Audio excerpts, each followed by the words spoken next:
आदाब, मेरा नाम हिना अब्बास है। आप मुझे onlineurdu.com के यूट्यूब चैनल पर देख रहे हैं। एक तरही गज़ल पेशे खिदमत है। ये गज़ल कैफ़ी आज़मी साहब के मिसरे से ली गई है। इतना तो ज़िंदगी में किसी की खलल पड़े।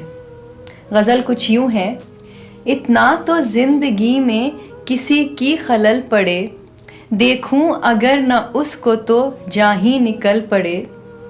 महरूमियों में बरतरी हासिल हुई मुझे, महरूमियों में बरतरी हासिल हुई मुझे, बुझते दिए भी आस के जब से हैं जल पड़े।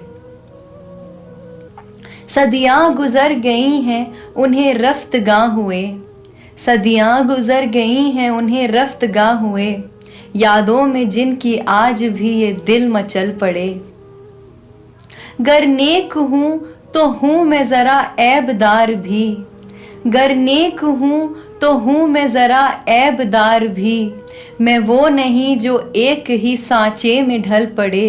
बेगानगी के नश में उसने भुला दिया, बेगानगी के नश में उसने भुला दिया, फिर भी उसी के समत मेरे पाँव चल पड़े। मक्ता कुछ यूँ है कि होता है रश्क रंग हिना पर जहान को, होता है रश्क रंग हिना पर जहान को, हाथों में जब ये आए तो गोया कवल पड़े।